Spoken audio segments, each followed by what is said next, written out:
times, desperate measures.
Where is it?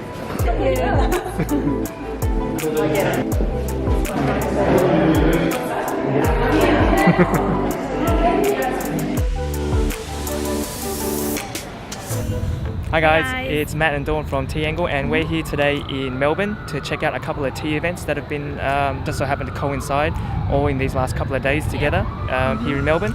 But we'll also go here to check out a little bit of culture as well. So yesterday we checked out the MoMA Exhibition at the NGV, which was pretty cool. Last night we had a fancy dinner at Dinner by Heston. It's a nice fine dining restaurant. Just because we could, we're in Melbourne, and we decided whilst we were there, besides having a nice meal, we also decided to check out their tea service as well. And I mean, what do you think? I think I was pleasantly surprised by what they had. Yeah. So we're quite impressed by their tea service. They're actually quite serious about their brewing parameter. So what we ordered, one pot of the herbal infusion, which is the chamomile tea. Chamomile.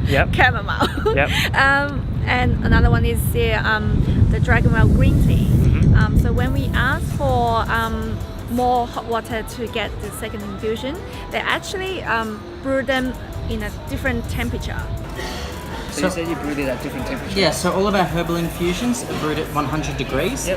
All of our green teas are brewed at a lower temperature because it's to avoid burning the leaves and you don't want to extract too much tannin because it will overpower the natural flavours. So this tea, for example, is brewed at 85. But to give you an example, our gyokoro is brewed all the way down at 60. Because that's such a delicate, powerful tea. So all of our teas we brew differently because to get the best flavour out of them. Yeah, so all up, I think that was a pretty, while it's not the perfect tea service, there's definitely a lot more that they can do to really take it up to the next level. But I think for a restaurant, it's better, much better than normal.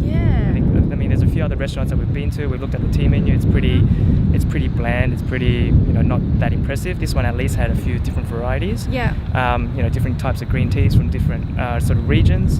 So yeah, that was at least pretty impressive, and it's good to see that at least some of the staff knew about brewing parameters and different flavors and things like that. Today we're going to check out a couple of tea events now that have all sort of coincided. So today's the WTBC World Tea Brewing competition, and also the Australian Tea Expo as well. See you guys in there.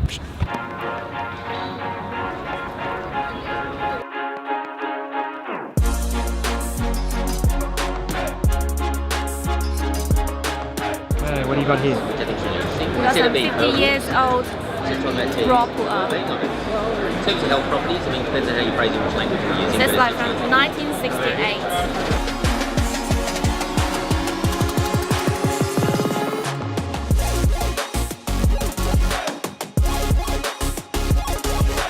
That was like a rinse, and then I press this and I count. So when I start counting when it's light. If you start to like this way start, it means now it's still infusion. So that was from before, it's coming through, and now it's still filling up water. Yeah. Okay. And then if I want to stop it again, that's still full. Yes. Okay. So every time I stop it, it's basically full, and I can just take it out and brew it again. Yeah. Okay. I mean, it's good. It's good tea. Yeah. Cool. So I'm here with a couple of people from Melbourne. We've got Tania from Cuppa, and Adeline's from Sydney. Yeah, but I'm going to give an outsider's perspective. Yeah. So Adeline from who runs the Sydney Tea Meetup and also co-director of TCS. Yep. And we've got Jeni Dodd. Jeni Dodd from New York. Cool. So I'm going to get their opinions on what you guys think of what's happening in the Melbourne tea scene.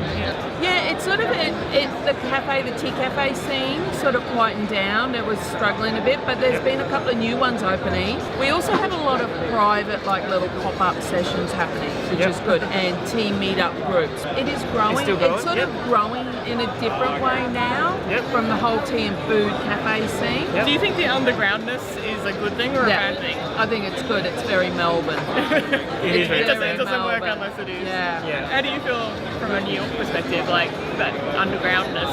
Does that add prestige or something? That always adds cachet. Yeah. When it's a little underground, you know, like in New York, we're all about like, if there's a lot of people in line, then we want to do it. If there's nobody going to something, like then we don't, like, it doesn't matter how good it is. So kind of having that like underground cachet. Even better is if it's hidden and only a select group of people know about it, but a lot of select so you can be people, part of the club. You become a part of the club. Yeah. So this whole so it's a bit of a tribal mentality happening. I think it is actually, and if I can say, on the weekend we had the Australian Tea Cultural Actually, I want to ask you guys about it. Yeah. How did that go? And well, this is its second year, and I actually thought it was really positive. The vibe and the whole seminar was really positive this year, and because we hit some goals from last year with the Hobart Tea Awards, and so there was a real momentum moving forward. During your talk, so many expos are about the business, and this was the first time you actually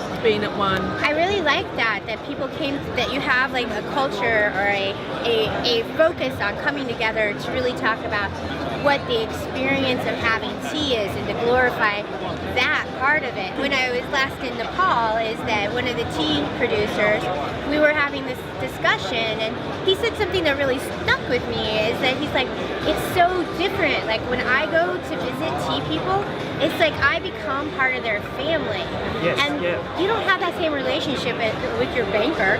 That's true. And so it is a different, it's a completely different situation. There's something really special about tea. I think you hit on a really good point there, because when we go and visit our suppliers and all that in China, we do feel like they really take us in. Like it's not just like them brewing tea and all that, but they take us in. They actually let us stay at their place and just really show us everything. And it's like a really nice, warm kind of feeling, a really welcoming feeling. And that's something that you're part of, and that's what tea does, right? It makes us all feel like we're together. So, and next year it's in Hobart, and the year after it's in Brisbane. So really great areas. Cool. Why would it be in Sydney? I'm sorry. That's all right. Sydney gets lots of attention. That's We're very good at our own festivals. That's fair. Look, we'll save the best for last, you see. So, what can we say?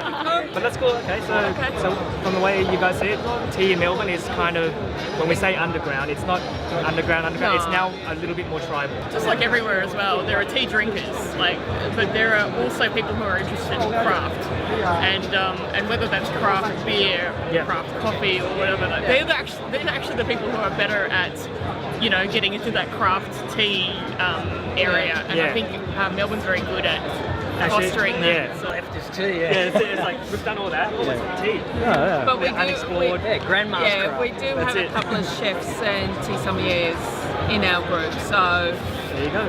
And they're the people that can really get into it as well. they talk the language.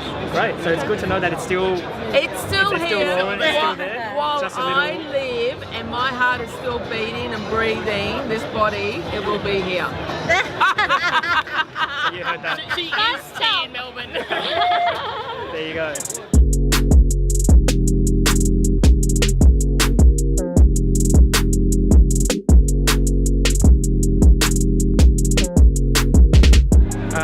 So we've stuck around here for a bit. Let's go see if we can go check out that Tea Expo next door. Yeah, next door. Not in the fine food show. Yeah, next to it. So let's go see if we can check it out. Okay. Okay, so we're here now at the Australian Tea Expo. Let's check it out and see what's going on.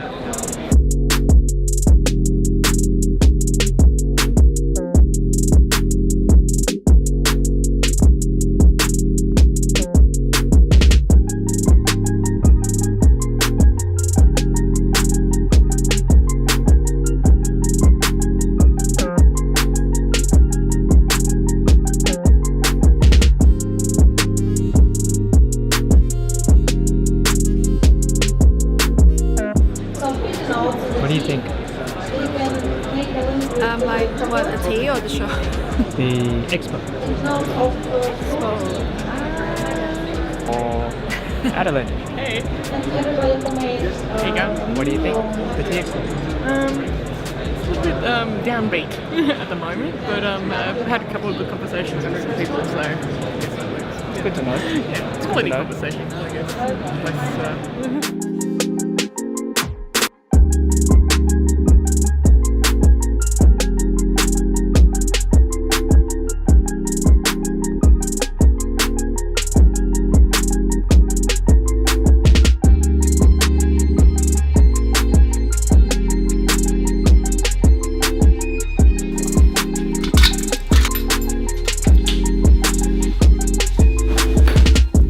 So we're back in Sydney now after a couple of days in Melbourne, checking out a little bit of culture and a few tea events today. The best part was really to be able to catch up with some tea friends and also to get their opinions on how they see the whole Melbourne tea scene kind of develop. It's interesting to see that it's kind of, despite the, I guess, closing of a lot of tea cafes, there's a bit of an underground kind of movement developing, which is a little bit different from how things are going in Sydney. Anyway, I think that's enough talking from me now. It's getting pretty late and it's time for me to head off. So we're going to end this video today. If you enjoyed it, please hit that like button and subscribe to the channel if you haven't already. And we'll see you guys in the next video.